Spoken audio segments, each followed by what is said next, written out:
Aš manau, kad nuspaudė visi vyrai, nes pagalvoja, kad moteris tikrai visus užsimanys tų rankinukų reikės pirkti. Audrius gamina taip pat ir vyriškas rankinės.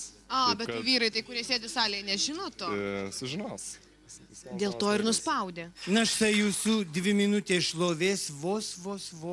Manau, kad labai daug vaikinų gal tiesiog neįtikau iš karto. Tai va, aš noriu jūsų paklausti, jūs tik moterim kūrėte? Tiesiog jeigu komisija leis man eiti toliau, tai pristatysiu naują kolekciją ir vyrams. Tai tuoj mes pažiūrėsime, nes komisijoje yra vaikinų, kurie galbūt norėtų užsidėti didelius, puikius krepšius. O kas jums padėjo? Man padėjo meninės gimnastikos atlikėjos iš Kauno mokyklos šokio. Na, pirmininkė, jūsų žodis. Aš iškart pranešu, kad aš negaliu komentuoti prekės reklamos. Labai atsiprašau, bet aš manau, kad čia ne tas žanras yra. Aš suvokiu tai kaip prekės reklamą. Taip, Violeta. Man pristatymas buvo originalus ir aš kaip moteris labai noriu pačiupinėti ir pasižiūrėti tašias iš arčiau. Nes kiek aš žinau, jose nėra nei siūlų, nei kažko kitko, ne? Iš tikrųjų, kokia tai konstrukcija, kas tai yra specialaus? Tai tiesiog buvo mano tikslas sukurti tokius meno kūrinius, kurie būtų tik iš odos, nenaudojant jokios kitos medžiagos. Tai šias rankinės galima ne tik tai nešioti, ne tik praktiškos, bet galima kaip suvenyrą turėti namie, kaip interjero detalę. Tiesą pasakius, man jūsų visai ir nereikėjo šitam pasirodyme. Man būtų užtekę dėžės, rankinių ir šitų gražių mergaičių, kurios pristato jūsų produkciją. Aš manau, visada yra įdomu parodyti kažką tai kitaip negu tradiciškai.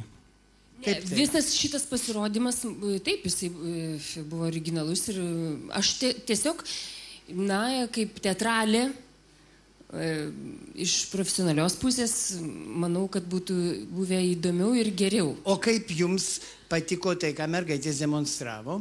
Iš tikrųjų, aš, žinoma, kad buvusi mano profesija 7 metus atidirbęs labai daug meno galerijoje ir matęs iš tikrųjų daug gražių dirbinių. Galiu pasakyti, kad jie, dabar jau galiu pasakyti, kad jie iš tikrųjų yra nuostabus, gražus, puikiai atlikti. Dėkui jums. Bet 2 minučių pasirodymo metu aš nežinau, ką žiūrėti. Ar į šokį žiūrėti, ar vertinti šokį, ar meno dirbinius, nes vienu momentu bandžiau gaudyti, kaip atrodo.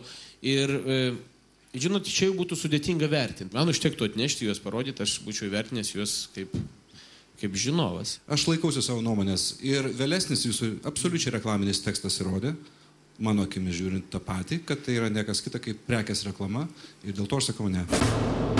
Na ne, gerai, mes turime vieną ne. Aš atsižvelgdamas į mano žmonos nuomonę, kurios dabar nėra, dėl rankinukų, aš privalau, aš turiu spaudimą, aš privalau pasakyti taip. Ačiū jums! Ačiū jums! Mes turim vieną ne, vieną taip. Inga?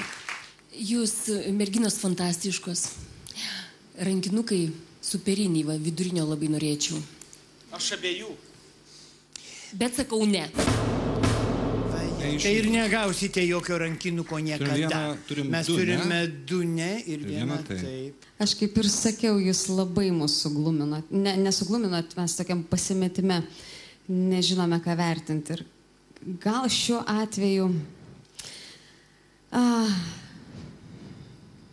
už tą originalumą. Aš sakau taip. Ačiū jums! Taigi, Audriau, mes turime 2 už, 2 prieš. Kaip visada, kada mūsų komisija yra pritrenkta grožio tą, ką jie pamato čia scenoje, jie numeta nuo savęs tą kuprą ant Delfio skaitytojų. Ir jūs, gerbėmieji Delfio skaitytojai, turite nuspręsti dabar, kaip iš tikrųjų, ar mes su Goti susitiksime dar kartą, ar mes jį matėme šiandien paskutinį kartą. Na jo 2 minutės šlovės jau baigėsi, dėkoju, keliaukite pas kolegę. Sėkmės jums.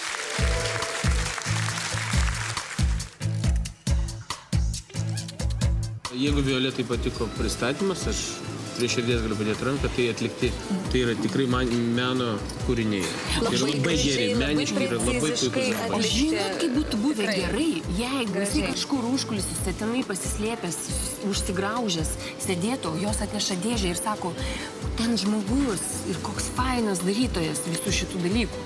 O dabar jis tai paduoda, prašom pademonstruokit. Bet tai ir buvo pati mintis. Reklaminį tekstą užuot sakęs, kaip jis norėjo, kad tai atrodytų labiau meniška, kaip ten spalva žaidžia ekrano. Bet kokiu atveju. Jisai pradėjo mergaitės tai Bet kuriuo fantastinės. atveju ateina pas mus daug atlikėjų, daug kažkas, kurie nori tiesiog pasireklamuoti ir atviru tekstu tai sako. Bet tai savo prekę. Ne savo prekę, savo, o kad ateitų pasimokytis.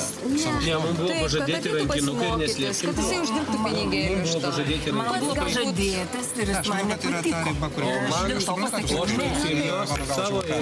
Savo žmonai.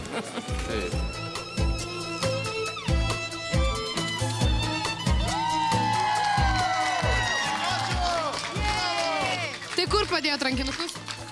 Palikom komisijos nariams, pakišą. O mum? Liko dar porą. Jeigu jis būtų sakęs, kaip aš stengiausi tą rudą apžaisti spalvą, kaip aš stengiausi tą ir tą padaryti, kad atrodytų taip ir taip. Ne, jis varė absoliučiai reklaminį tekstą ir tas buvo neskanu.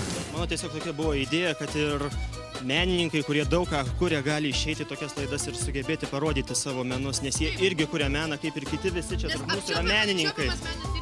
Taip. Viskas. Ačiū. Ačiū Jums labai. Ačiū. Na, o dabar ypatingai įdomus pasirodymas. To mūsų 2 minutėse šlovės dar nebuvo, patikėkite. Tai yra tarptautinis projektas, todėl kad jį atliks įvairių tautybių jaunuoliai. Sutikime grupė Gringo Vilnius Visaginas.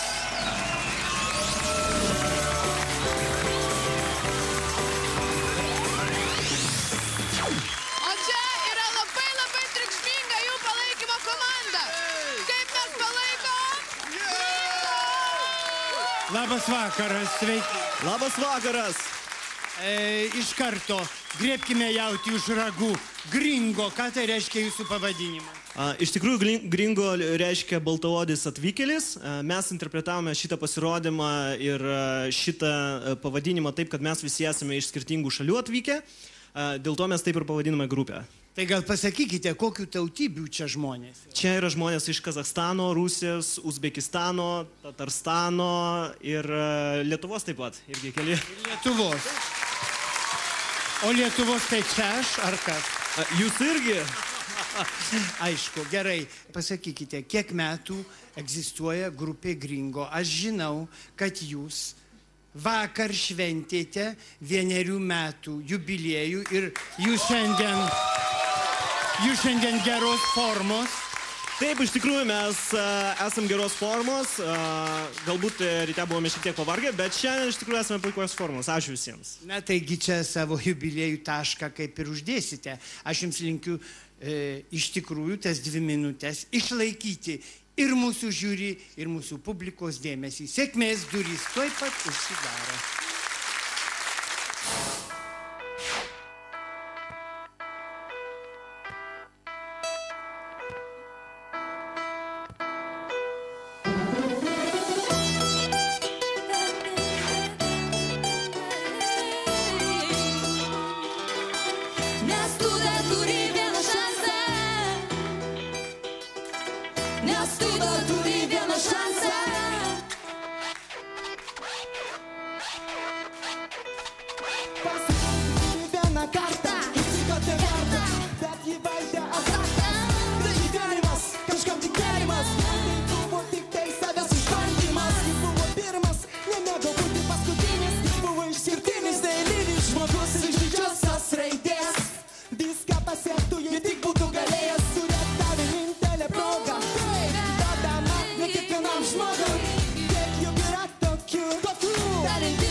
Ramiai apie tai man kalbėti sunku, bet juk yra dar vienas šansas, aš